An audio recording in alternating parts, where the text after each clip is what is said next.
Wait for another 2 minutes. We'll start.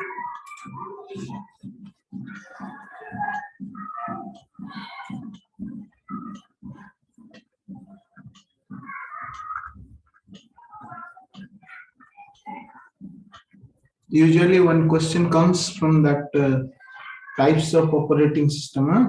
Please remember those things. Even if it is a theoretical question, sometimes they will ask.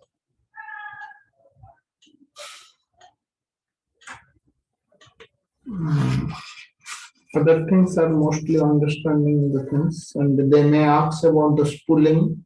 You please remember what I'm saying. They may ask you in small question what is spooling and buffer. You have to distinguish between spooling and buffer. And what else they can ask? And types of operating system. That much only. Other things are mostly understanding.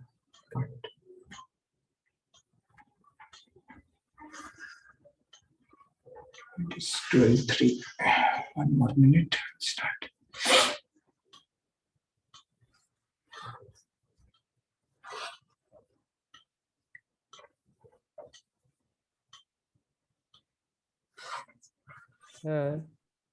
Please tell me.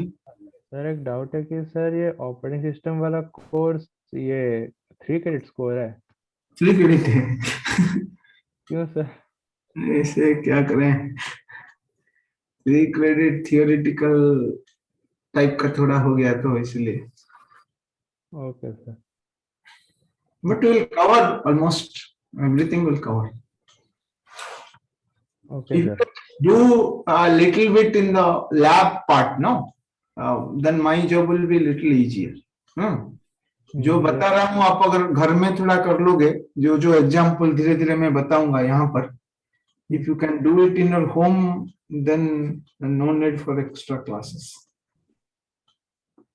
okay sir. Don't accept it any theory सबको आप relate कीजिए sir बोलिए कहां पर हो रहा है मैं बता नहीं पाऊंगा क्योंकि sometimes it is OS is too vast you don't think that whatever question will ask I am capable to answer means practical question theoretical कुछ बोल पाऊंगा practically आप अगर बोले सर ये मुझे अभी लिखा के दीजिए मैं I may not speak immediately but next class I'll plan for that आपका दिमाग में भी वैसे होना चाहिए कि सर जो बोल रहे हैं कि ये है कि नहीं ये सही बोल रहे हैं बस थियोरेटिकली बोल रहे हैं या ये सही है काम ही करता है प्रोग्राम में वो आप हर टाइम रिलेट कीजिए everybody those who are present here please don't accept believe my words that मैं बोल रहा हूं मतलब ये होगा आप देखिएगा ढूंढिएगा नेट ढूंढिएगा कि नहीं नहीं ये इसका कोड क्या है पहले देख ले जैसे मैं प्रिंटफ का एक कोड आपको सिंपल सा दिखाया You can search now printf code. Now you can easily understand that how the printf has written.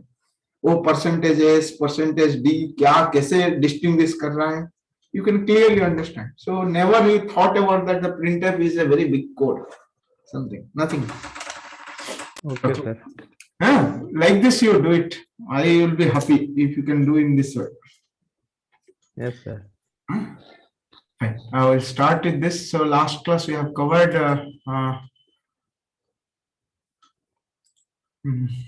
the types of operating system and this is most important one you can go for your research now a lot of research are going on this particular real-time operating systems then we'll go for today's class is OS structure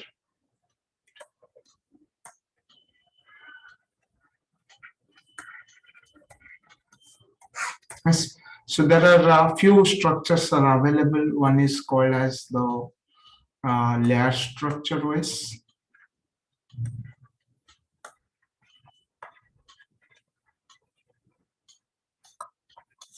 Another one is called as the kernel structure OS.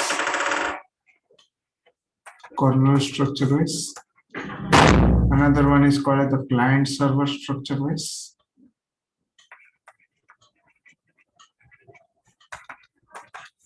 And sometimes people are think about also a master slave structure.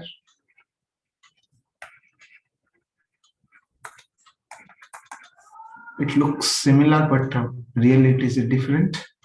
And another one is called as the VM structure, virtual machine structure.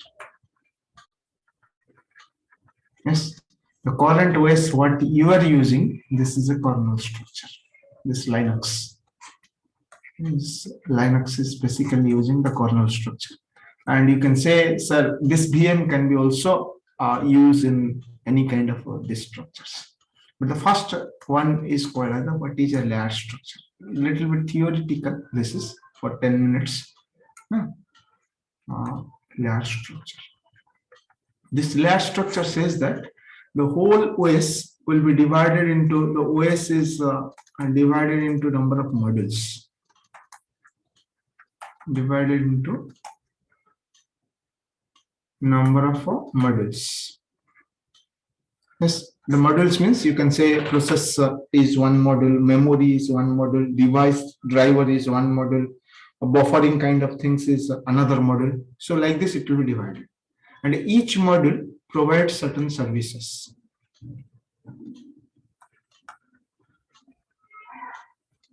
Certain services. And how they have arranged? They have arranged one after another. Suppose first module is here, second module, third module, fourth module, like this. Each one of this module 1, module 2, module 3, and lower you can say that this is my hardware module. And this is my user module. Yes. And what is the job of each module? Each module do a certain services or functionality so that every lower module provides the services to the upper module. The lower module provides services to its upper module. What does it mean? This meaning is that if you can go for user is a function, then this M1 is maybe another function. M2 is another function. M3 is another function. And last one, SW, is another function. Think in this way. And this M1 is calling M2, M2 is calling M3, M3 is calling hardware, and U is calling M1. Means each module will be one function, and each function provides some services to the upper function. Then what's the benefit? The benefit is very simple. Why? What is the reason of the simple? Because of this modularization. Because when a program will be simpler, when you find that the whole program will be differently divided into number of modules, and each module we know that the functionality of this is this. And another easiest case for this kind of operating system, this style of structure is that if one module gets corrupted, you don't have to look into the other modules. Just you have to change this function and again rearrange this module in this particular sequence. Yes, that's the very beauty of this particular module. Because any modularization program says that if something gets corrupted, related to that corrupted function, you have to modify rather than modifying the rest of the cases. Yes. So once you modify, you can fix it, then it will work out. But what is the biggest disadvantage? The biggest disadvantage is the sequencing of the module is a tough task. Sequencing of the module is not so easy. What's the reason? The reason, let's take one real existing operating system. There is one operating system called as a D, THE. Okay, this D operating system use this layer structure. And how they have defined the layer? They have defined the first layer is a user, the second layer is the IO buffering. Yes, the third one is the device driver. The fourth one is saying memory management.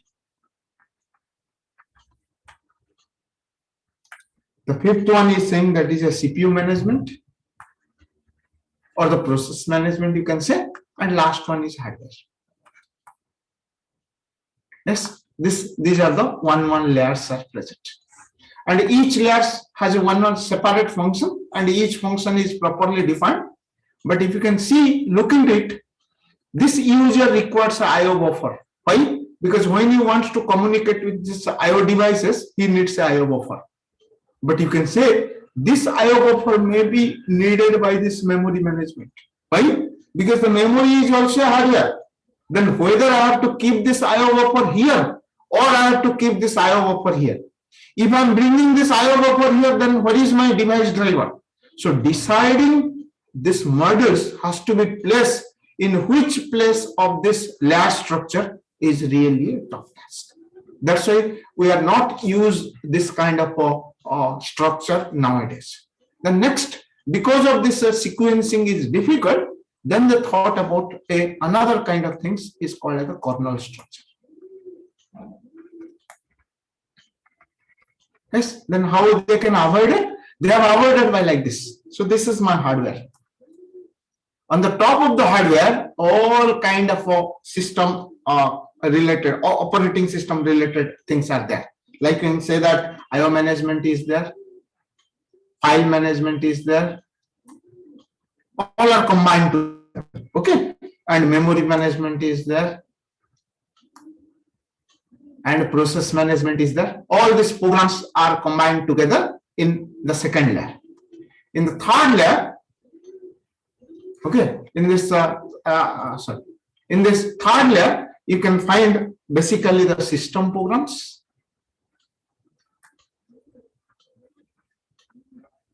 or you can say that utility. What is utility? I'll come to this point. And on the top of this, my application program. Application program means whenever you are writing a .c program, they are contacting with the system program. System program is contacting with this operating system features, and this operating system features will be contacted with the hardware. Means any application program has no role to play with this hardware. And what is this system programs? We studied the compiler, interpreter. These are the system programs. What is the utility? Utility is basically your commands. Yes, like if you have attended, started the Unix lab, then you can know PS is a command which will tell you all the processes. CP is a command. All these commands are already exist, and this command is nothing but an executable file. Yes or no? Every command is become an executable file. Can you know how the CP program has a CP command has created? Can you quickly write a CP command? Is it possible? No, sir. No, why not? Hey, you have learned. The CP program will be simply write. What the CP says, you are writing Copy. CP a.txt to b.txt. Like this, you are writing the command or not? Yes, sir. This is the command. Then how you can prepare? You can simply prepare in this particular way. So let's take it as a int main. Yes, you can say int argc and int char star argv. Yeah, there. What is this? You know? Yes, This sir. argument counter and argument vector. So what is my CP? The CP is my arg0, 0. argv0, and this is 1 and this is 2. Then what I'll do? I'll take a file pointer. So file, tell me, anybody, star f1 is equal to f open. F open file name. open. File name is what? 1. rp1. Read. Similarly, you can create a file. This file is capital letter. Don't think that this is small letter. This is file is capital letter. Then f2 equal to same f open. Instead of this, it will be 2, and this is in right. Then you can make it right that some while loop will be there. So inside the while loop, you have to write down not of EOF. Yes or no? End of file of F. If it is not, then what you are doing? You have to read the data. How you can read the data? Fget C, Fget some F1 stored in a character char P, then F put into F2, then this P. Close. Then you have to make F close, F1, and F close. Sir, Yes, this is my whole program. This program name, let's take it is A.C. Then how, what you have to do? GCC minus O CP. A.C. Then what is my executable file name? This CP. Then how I can write? Dot slash CP. If dot has already included in your terminal, not required then dot slash CP A.txt to B.txt. Finish or not? This is my CP command. Like this, every command has prepared in this kind of manner. Are you getting what I told? हाँ बोलिए. Sir लेकिन तब भी वो जो path change नहीं कर पाएंगे इसमें, उसमें फिर कॉम्प्लिकेट हो जाएगा. No, it is a simple CP. आप कौन सा पाथ चेंज नहीं कर पाओगे बोलिए? सर जैसे वो जहाँ से सोर्स है जिन्हें डेस्टिनेशन वहां पे फिर चेंज होना होगा ना फिर. No. हाँ b.txt कहाँ जाएगा? यहाँ पे चेंज हो रहा है ना. आपका b.txt कहाँ पे है? If you are writing this much, it will be created in the current directory. Yes or no? Okay. Don't give a dot anything, then this b.txt is going to be created in the current directory or not. And you have write like this. If you want to give some other directory, specify this. Then home / something you write it, then it will work out. Work it. Okay, sir. Yes, it will work out. Why not? Because it is a string, no? It is indirectly a string, and that string will put it, and it will create a link. Okay, That sir. will create it. So by this way, a command gets executed, and all this command is nothing but your utility. Because with the help of the utility, my application program can able to do a lot of work. Why? Because you know, how I want to know in my C program, how many processes are currently present. What to do? PS will give you what output, but how I can run this PS inside my application program? In my C program, how I can run? There is a program called as system. There is a function. If you can write here this PS, then this program will be automatically run through your C program. Suppose inside the int main, I'll write here this system of a PS, then this program will be run automatically. If you want to get any output, there are also provision are there. Please look into this. There is a function called as a system through which any command related to your operating system can be run through this system. Okay? Yes. So like this, the utilities are used by the application program to get some output. So this utility are contacted with this OS. OS is contacted with the hardware, and that manner it is executed. So this is your Linux operating system kind of things. This kernel structure. Next comes one important structure which also used nowadays. That is 1 minute.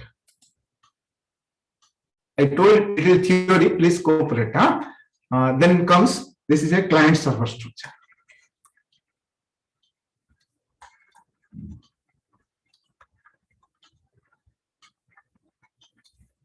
Yes, in this client server structure, basically what they are saying, the OS is divided into number of processes. Divided into number of processes. And each process will be acted as a server.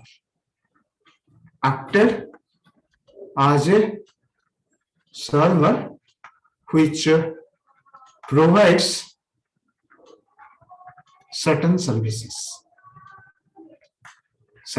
which is similar to the module layer structure, you can say, but how this particular services or the servers will be arranged.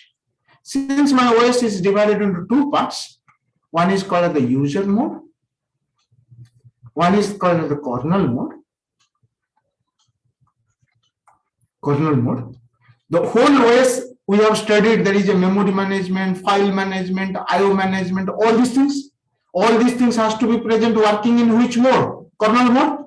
Have you remember or not? Kernel mode? But here what is saying, each such functionality of the OS is now look like a process. And those processes are used in the user mode. Then what are the basic processes? You can say that there is a IO server, there is a file server. Yes. Then there will be, you can say, there will be one more display server for the display devices. Display server like this, all this functionality of the OS now running in the user mode. And what is running in the kernel mode? In the kernel mode, very less functionality are running. That's why it is called as a microkernel. 1 minute, I'll just close the door.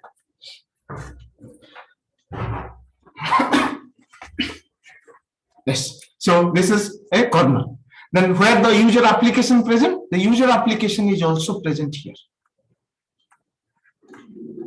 Yes, when the user application wants to do any services from the OS, then what he has to do? He has to make a request to him.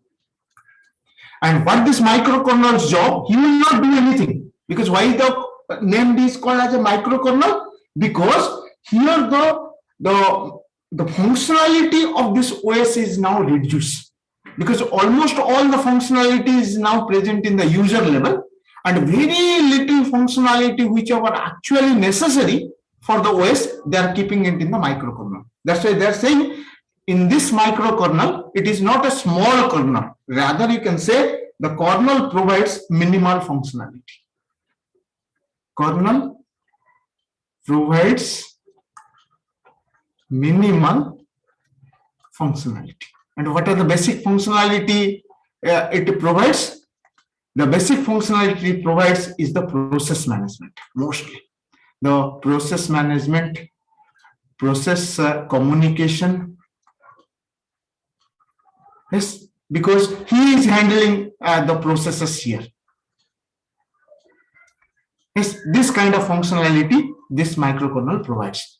When the user made a request, he cannot do everything, and this is also most important thing. He also provides the hardware abstraction. He is communicating with the hardware. But how it is happening? The request comes. For this request, he search for a particular server, and that server will be running in the user mode. And once this server completed, he return back to this microkernel, and this microkernel is now returned back to this. And what they're saying, even if these servers are present in the user mode along with the application, but there is no communication between this application to this server are not possible. Any communication from the user application to this server is only possible through this microkernel. So that my functionality of the microkernel gets reduced, so it may be a little faster. Because he is not doing a lot of work here. He is giving the task to my servers, which is present in the user mode, and they are going to do like this. So this is basically called as the master and client and the server. So you can why yes, tell me. Sir, how it is client and server? Client and server. See, there may be many clients. Now, very nice. There may be many clients here. So this is client 1, this is client 2, this is client 3. And these clients are requesting for many servers or not. You are thinking about a networking. You are thinking about networking. In case of networking, think that this is my server, and this server will be connected to the many clients C1 and C2 and C3. For every client made a request, server will be executed and give like this. But if you can relate here, these clients are nothing but my application programs, and this server is nothing but the functionality of the OS which is currently running at the user mode. Yes or no? But in the previous cases, I'll answer. In the previous cases, all this functionality of the OS are handled at the kernel mode. But here, the functionality has to be done at the user mode. Okay, that is the basic difference you can find here and okay. Yes, sir, but why we are putting the system calls in the user mode, that IO service and yes. Not only IO service, there are many. But if you combine together, if all functionality will be present in the OS, the task of the OS has to be gradually increasing or not. For every work, the OS will be now interrupted and do something for that work. But if I am saying I have distributed to the different franchise, then my work will be little reduced. Like you think, if it is earlier a government, If the government is handling water, then water also, he is handling electricity also, he is handling phone also, everything was present here. So any request come, the government is responsibility. But now what the government kept? The government kept his very basic functionality he has kept with him. The rest of the functionality he has given to the franchise. Like nowadays, electricity will be taken by a private company. Your water supply will be taken by the private company. Gas supply will be taken by the private company. Then what happens here? If any request comes from the application for getting electricity connection, my OS is not involved in how to connect this electricity. Rather, he's just giving a request to him, and then request is available to the client. But previously, when these servers are present inside here, so he has to also take some extra responsibility to manage all the servers here. That's why they have designed certain things. The servers are distracted from the OS itself, and the OS, but they cannot directly communicate with this. Then cheating हो जाएगा ना. कोई client बोलेगा मैं जानता हूँ आपको, आप मुझे बस इलेक्ट्रिक सप्लाई दे दीजिए, मैं आपको 10 रुपया हर महीने एक्स्ट्रा दे दूंगा. चीटिंग जैसा हो जाएगा. But it will not happen. It has to go through this microkernel to achieve.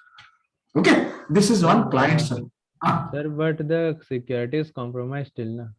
No, the security is a little compromised. You can say the security has to be put a lot in this scenario. That you can say. That you can say. The security has to be involved a lot here. But you cannot say that the security is compromised. You can say that when you are connecting, if there is no security, in that case you can say it is a wrong OS structure. But if you can say that because of this he has maintained a high security, then there is nothing wrong in that. Okay, sir. This is one. And people are asking in the interviews, what is the difference between this client server and master slave? आप जान लीजिए अभी से. The client server में the server is one, and these are the clients, and each client in the client server machines are intelligent machine. Intelligent machine. What do you mean by intelligent machine? A machine is said to be intelligent if he has a memory and a CPU. Yes, means every machine where you are sitting, it has its own memory and own CPU. And the server has also its own memory and own CPU. What it says? If any disconnection happened here, still my client are capable to do their work in their own. कर पाते हो कि नहीं? जब internet connection अगर cut हो जाता है, if you are working with the server, can you do something in your own computer or you cannot do it? You can do it. That's why this is intelligent. But what the master? This is your client server basically, architecture. But what this master server slave architecture used in the West, if it is a master slave, then there is one server. This is the server, and this server is connected with a computers. But what this computer basically keeps? Only monitor along with the keyboard. There is no CPU, nothing involved here. Yes, it's just connected with this. And this kind of operating system you can find nowadays also in an operating system called as Solaris. In the Solaris operating system, if you purchase, there are two kinds are available. But usually at the very beginning, when the Unix was designed, the Unix was following this master slave. There is no client server architecture available when initially the Unix has developed. There is a server. The server is connected to each machine, where these machines are non-intelligent machine. कैसे होगा? आप कभी देखे नहीं, but I have used it. ये जो monitor है ना, मॉनिटर के पीछे कुछ पोर्ट्स होगा, and from the server the wire will be connected and directly fixed with the monitor. Means there is no CPU present at your end. That's why they are saying it is a master and these are the slave. And this slave has no independent capability to execute. If master goes down, then this slave has no use. Means if your connection between this master and slave goes down, you are the dump terminals. That's why it is called as a dump terminals, which is used in case of your masters. Okay, so this is the basic difference between master slave and client server. In client server, every client is an intelligent machine, whereas in case of master slave, the slave is a non-intelligent machine. Yes. Sir, so master slave is now obsolete. No, still you are using. I'm saying no, the solar is still using. What is the benefit you can say? What is the benefit? If my server is too powerful and these machines are not capable to utilize these servers, like last class or last to last class I saw, even if I have 8 CPUs, I can maximal utilize this CPU up to 20 to 30%. The rest 70% of each one of the CPU are misutilized. You think in this way. If the same thing has happened here, I have CPU, I have CPU, I have CPU, all the CPU are consuming the power, but they are not utilized here properly with 100%. But in this case, if I have a very high-end server and this server supports this master-slave architecture, my slave has nothing, only the monitor and a keyboard and one mouse will be connected here. Any work has to be done by this user. That work will be done by the server. Means the utilization of the server is quite high. Yes or no? So that's why it is also currently utilized. Don't think that it is. Yes. Next. Sir, so internet is a client server. Internet is purely a client server, because even if your internet connection goes down, you are able to work in your system. Yes or no? Yes. Very nice. Can you repeat the advantage of master slave? Master slave, in the master slave, what happens? If the slave has no power, as per the client is concerned, the client has their own power capability. But when they are connecting and executing at the server side, if the server goes down, the client can also work. That is the advantage. But in this case, the disadvantage is that if the server goes down, my client cannot, or the slave cannot work in their own, because they don't have a memory, they don't have a CPU. But one advantage you can find out here, which is not, even if the clients are their own capability to execute, but they are executing at the server end, then the utilization of the CPU at each client end is reduced. But in this case, every request is coming from the user is computed at the server end, not at the client end. That's why the utilization of the server are here more as compared to this one. Okay, that is the two difference you can find out here. Next comes, which you are using nowadays very much more, that is called as the virtual machine architecture. Virtual machine architecture or OS. So what this virtual machine OS basically says, a single real machine.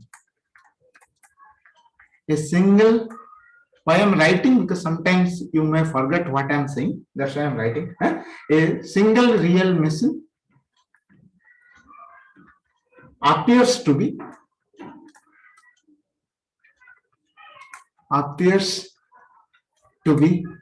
multiple real machines.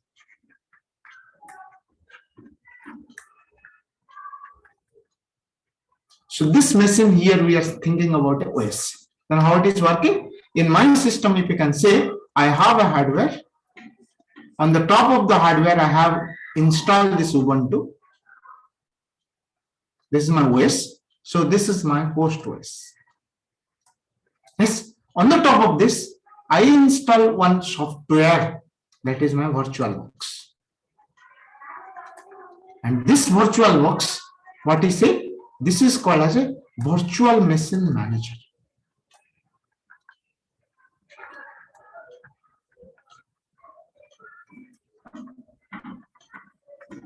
Yes, and on the top of this virtual box, I can able to install the different OS.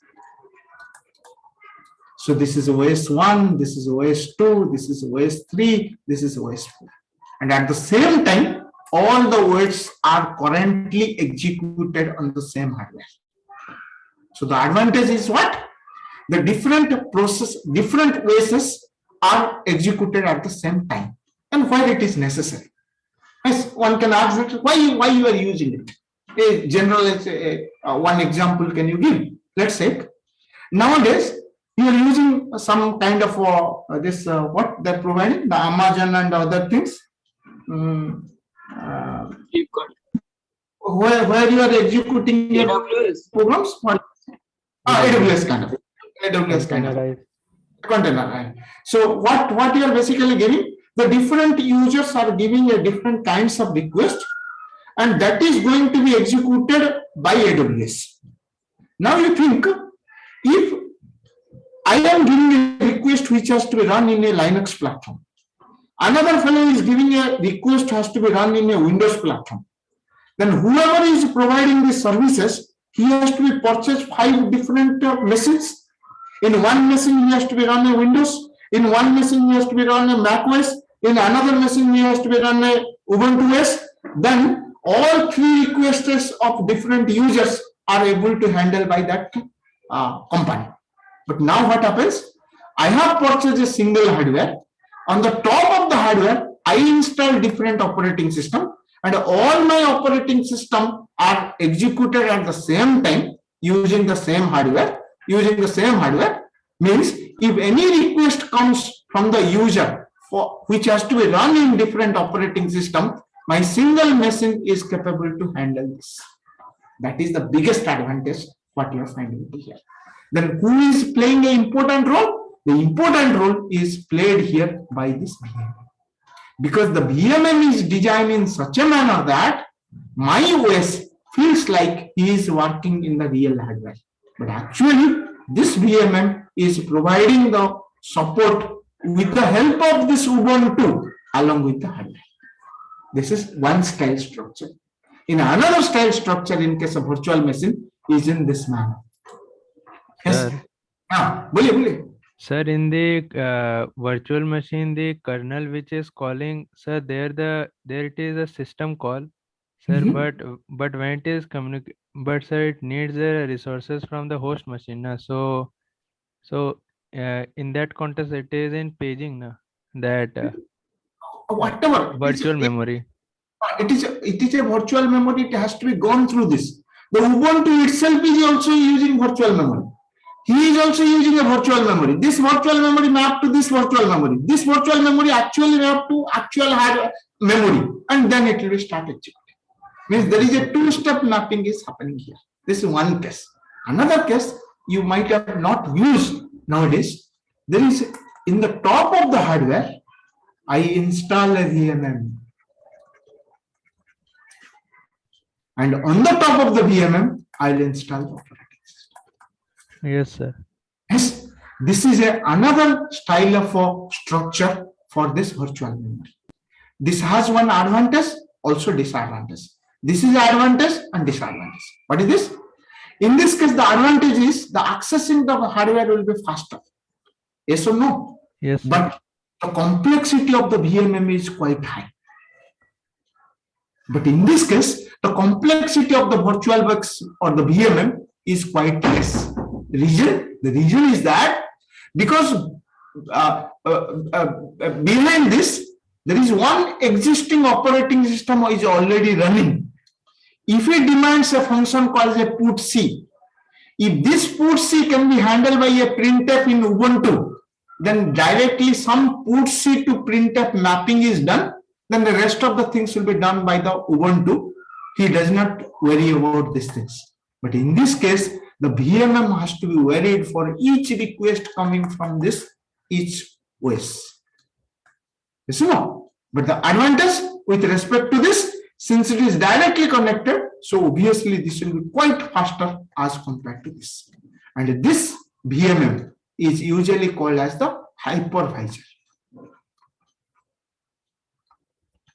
And this hypervisor is called as the type 1 hypervisor. And this hypervisor, this is also hypervisor. And this is called as the type 2 hypervisor. So in type 1 hypervisor, directly on the top of the hardware, you are installing the VM, and top of the VM, you are doing like this. But in case of a type 2 hypervisor, your host OS is already exist. On the top of the OS, you are installing the hypervisor. So this is two kinds of this. We are not going detail, but at least you know what is a type 1 and a type 2 hypervisor. Okay. So Sir, once how you to know get type 1? type 1 is available. Type 1, I think VMware is providing type 1 also. Type 1 also. The Okay, VMware is no company. He has a VMM is available that is providing type 1 hypervisor. Okay, sir. These are the different structure. So one is the layer, then comes to in the layer structure, the arrangement of the modules are difficult. That's why you have the kernel structure. The kernel structure, all the operating system functionality has to be learned in the kernel mode. On the top, there is a system programs and the utilities. On the top, there will be application program. Then this, all the functionality of the OS, rather than running in the kernel mode, then they thought about that, why don't you run this functionality in the user mode? Then they develop a client server structure. So where the microkernel is used, microkernel, every request comes from the user, has to come to the microkernel. Microkernel gives a request to the server to execute, return back the result, and that result will be returned back to the client. Then comes this PM. So this is about the basic structure of OS used at the current age. The next most important thing, which usually we are skipping, then how an operating system gets booted. How the OS boots. Very important. Yes, those who want to design the OS from the scratch, you have to know these things.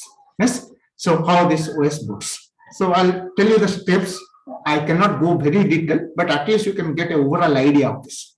Before going to the OS boot, can anybody say that the OS is an executable file or not? Yes, sir. Where it is present? So in the first sector of the hard disk. No, may not be. It is present in the hard disk. So the first the kernel calls the OS. So now this inside the hard disk it is present. Accepted or not? Because when you switch off the machine, still my OS exists. It may not be in active state, but my OS is present. As per the Windows system, you are saying that in C drive I install the OS. In case of Linux system, in some slash and something in some drive, the OS is present. But how this OS can come and execute it? Since it is a program, do you think that it must have a main program? Yes, sir. Or it should not have? Sir, it should have. Please participate. Why only one student? Is there any main program will be present in the OS or not? Yes, sir. There must be. Yes. Because somewhere the OS is going to be started. Yes, if you can go for this particular Unix operating system, we usually create a kmin is the name of this main function where actually the execution of the OS starts. But this is present in a hardware. But how this hardware can going to be activated? What are the steps? That is called as the booting of the OS. So what you do is at the first step, you make a power on. Yes. The moment you make a power on, what happens then? The electrical signal will go.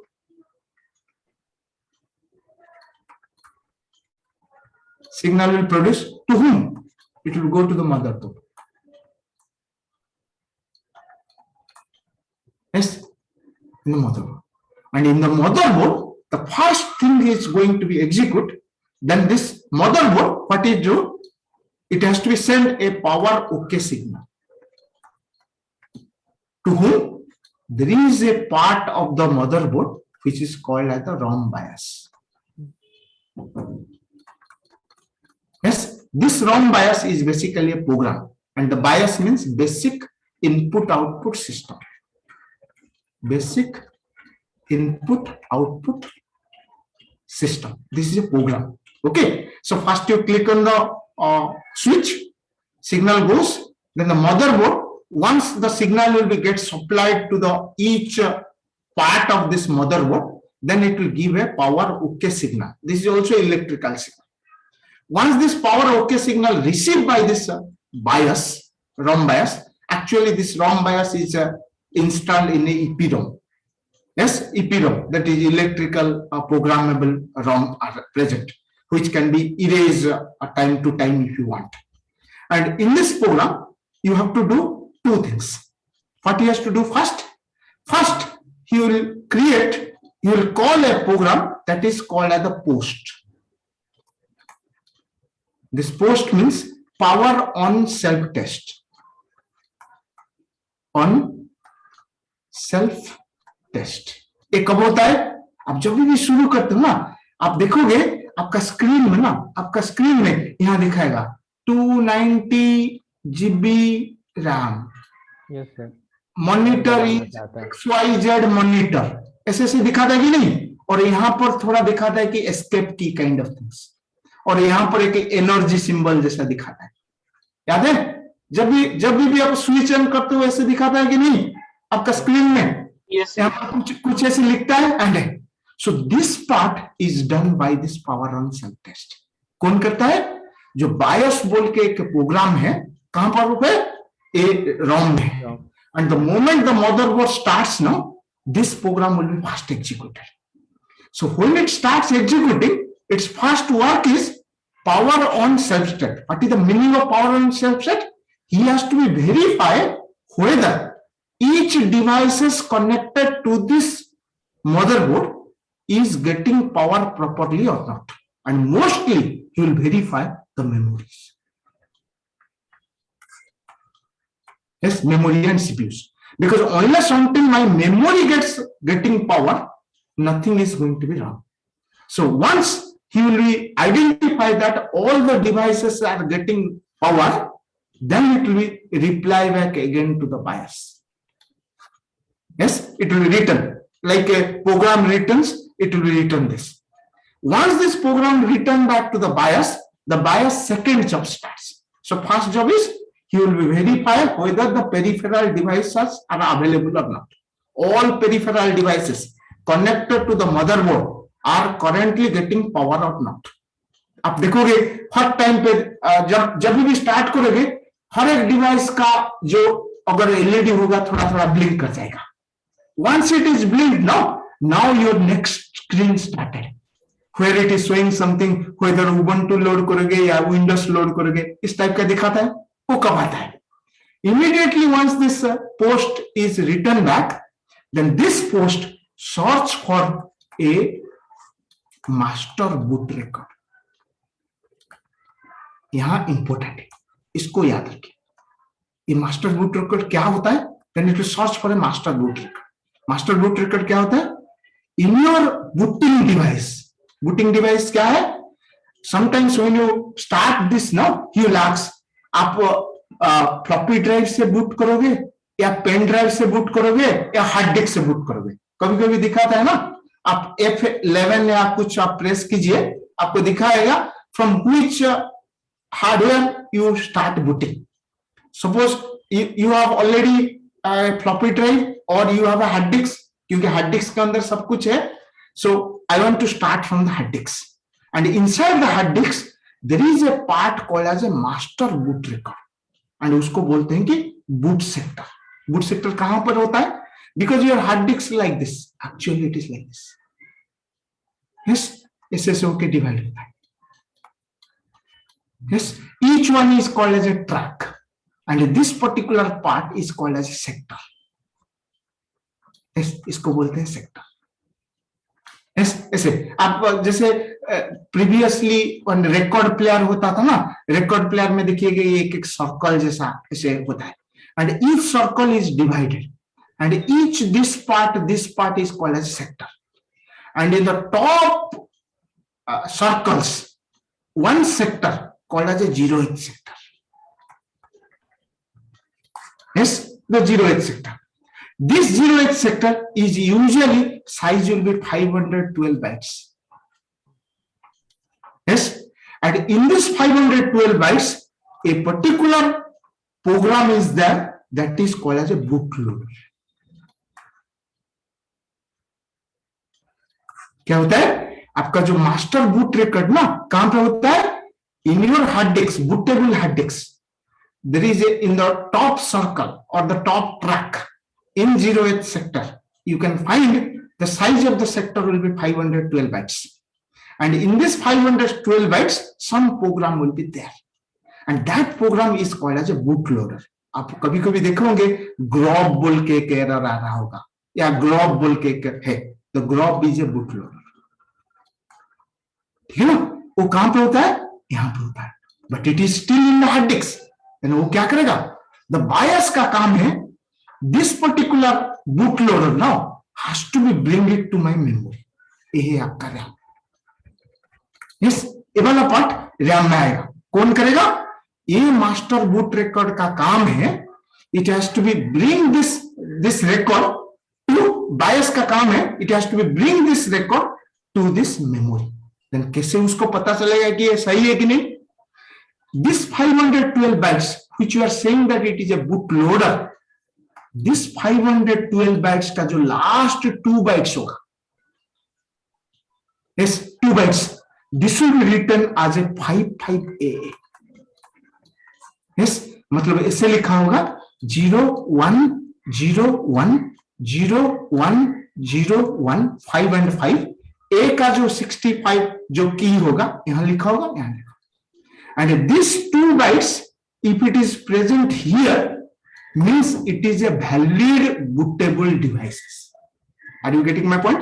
Because आपका अभी क्या क्या connect है, it may be a hard disk is present, there may be a floppy drive is present, there may be external hard disk is also connected to your computer when you start the power supply, that time whichever is the top one, और आप कभी कभी देखोगे ये लिखा होगा 1 hard disk के क्या स्टार्ट करना चाहते हो, 2 फ्लैश डिवाइस, यस, मतलब these are the different devices currently connected to your system, then he is asking from which devices you want to start your booting process.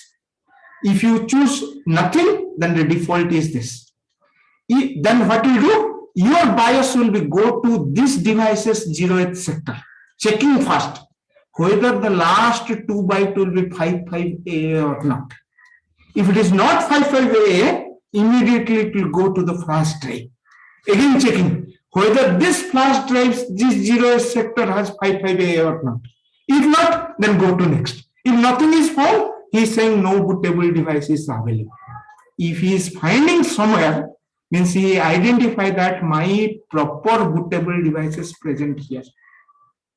Once you find it, then this BIOS work is to load this program to this memory.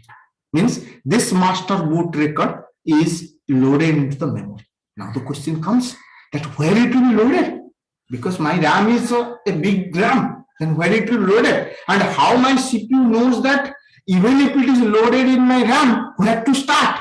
CPU को कौन बोलेगा कि वहां से start करो?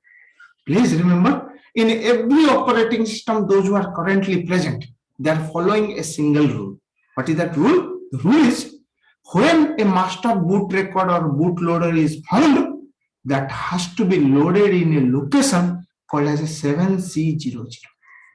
In a particular address that is called as a 7C00. This is the address of this location. In this location, this particular master boot record is loaded. The moment it is loaded, then your CPU knows that I have to start from this 7C00. And once it will be started this 7C00, and what is written inside the 7C00? Here it is written that where my K-main is present. Yes. So once you know that where my K-main is present, once the K-main will be fetched by this code, which code? This particular master boot record. जब भी fetch कर लेगा, then my work starts. Once the K-main starts, my operating system starts. Before this, all these steps are going to be done. So what are the steps? Once again, I am telling. First, power on हुआ, electric supply हुआ motherboard को, motherboard supply this power to everywhere, then sends a power okay signal to the BIOS. BIOS actually do two things. first work will check verify the peripheral. How is verified? He will run a program called as power on self test. इसका काम है every devices whether they are getting the proper power or not, it will verify. Once it will verify, then it will send a signal, valid signal. Once he knows that my post is working properly, there is no error, my memory is available, my CPU is ready, then you will start searching for a master boot record. Yes, master boot record कैसे होगा? Inside the master boot record is available in the bootable devices. Where? In the 0th sector. How to identify it? If it is a proper bootable devices, means in 0th sectors, last 2 bytes will be filled with 55 and A. Once this is become filled up and get that it is a valid bootable devices, then he fetch it. After fetching, it will be loaded into a location called as a 7C00 of the RAM. And your operating system knows that where exactly the execution is going to be started. And once this particular things you know that I have to start from 7C00 and where this bootable boot that is bootloader has loaded. Here usually we are using the Grob bootloader. The default bootloader for our Ubuntu system is Grob, means the Grob has loaded, and this Grob's work is to specify where my K-main is present inside my hard disk, because he is prior to know. Sir. Yes. Sir, why they have chosen 7C00? Now, why not 0?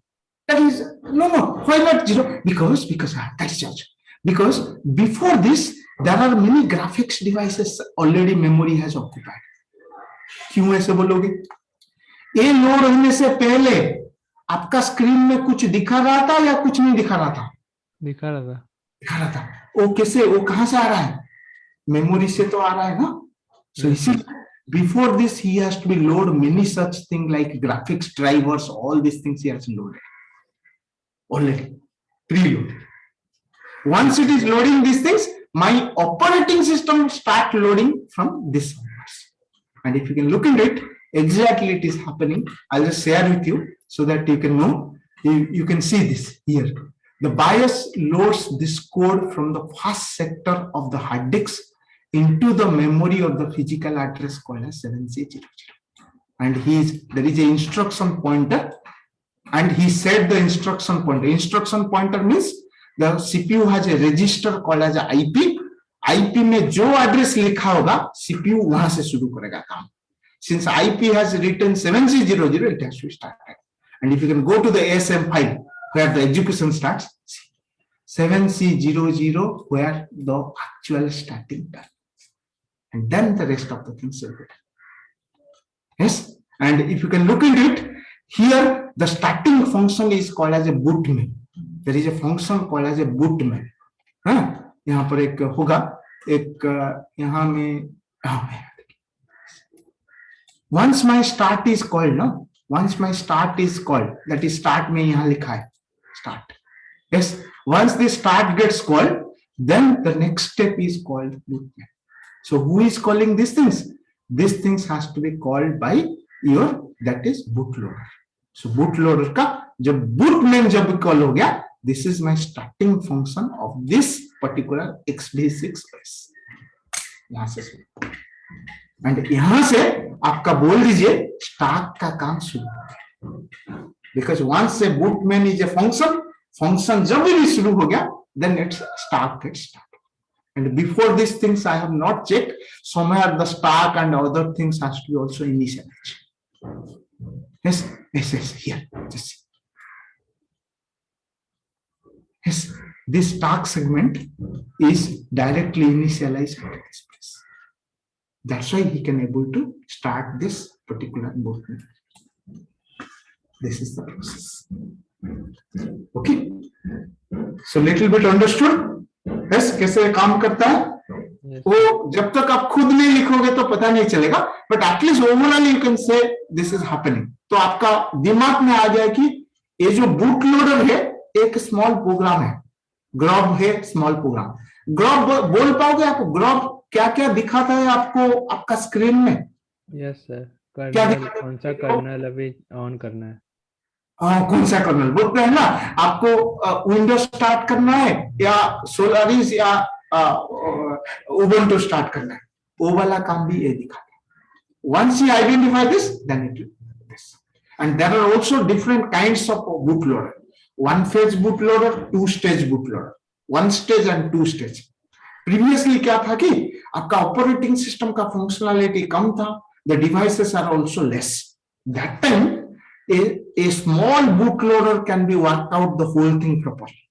But nowadays, since your number of devices and the complexity of OS is increasing, a 512 byte may not be sufficient to write down the bootloader code.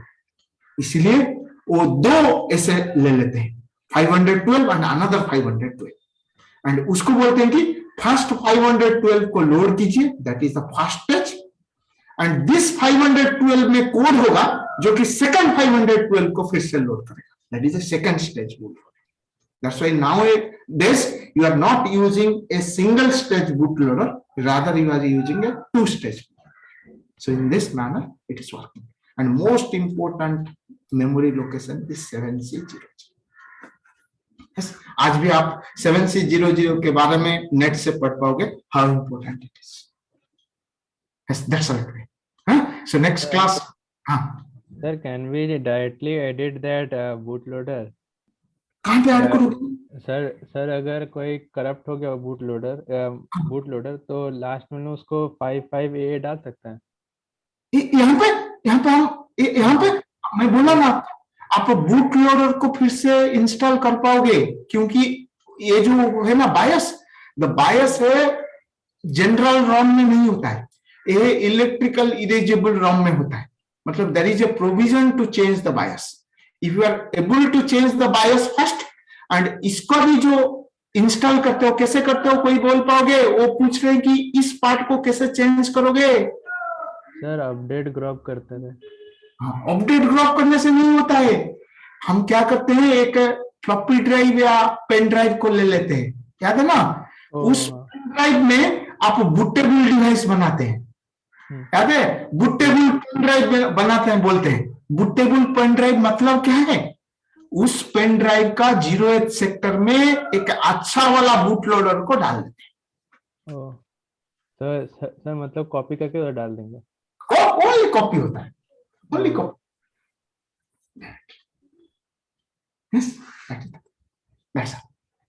ठीक है, बंद करता हूं, मेरा और एक class है immediate. Sir boot loader master boot record के अंदर होता है ना, मास्टर बूट रिकॉर्ड ही इतना सब होता है। एक्चुअली मास्टर बूट रिकॉर्ड में क्या क्या रहता है मैं बस बोलता हूं। आपका जो मास्टर बूट रिकॉर्ड, आपका जो बूट लोडर है, boot loader is divided into 3 parts. One is called the MBR, another one is called the partitioning table, partition of the hard disk, and 5 इतना रहता है आपका जो बूट लोडर है, ठीक है ना। एक क्यों चाहिए आप बोलोगे, सर एक क्यों चाहिए? Because when you say that I want to fetch kman, kman एक प्रोग्राम है कि नहीं? प्रोग्राम मतलब एक हार्ड डिस्क में है। Can you get any file without a partitioning of the hard disk? No sir. मतलब this partitioning information is also kept along with inside the boot loader and this MBR. MBR में लिखा होगा, बहुत सारी चीज लिखा होगा, किसको पहले फेच करना है, वो सब कुछ एमबीआर में लिखा होगा। एंड ये टोटल बाइट होता है 510 एंड ए होता है 2 बाइट, एंड टोटल हो गया 512। Okay sir. हम लोग इसको रीड कर सकते हैं? ये खुद लिख के हम लोग डालते हैं जब ऑपरेटिंग सिस्टम बनाते हैं। एमबीआर को भी लिखते हैं, पार्टीशनिंग भी लिखते हैं, 55A भी लिखते हैं, डालते हैं। नहीं, हम बोल रहा हूँ कि इसको क्या टर्मिनल में देख सकता हूँ? इसको टर्मिनल पार्टीशन को नहीं देख पाओगे, नहीं देख। Okay sir. अरे बट मैं देखा पाऊंगा आपकी ये जो बूट लोडर प्रोग्राम कैसे लिखते हो वो मैं बोल पाऊंगा नेक्स्ट क्लास में। Okay sir. लेकिन टर्मिनल में नहीं देखा पाएंगे। लेकिन इसको कैसे लिखते हैं, कहां पर डालते हैं, वो सब बोलो। That I can tell. Okay, sir. Okay, fine. That's all. I'm ending quickly. Thank you, sir. Thank you, sir. Thank you, Thank you, sir. sir.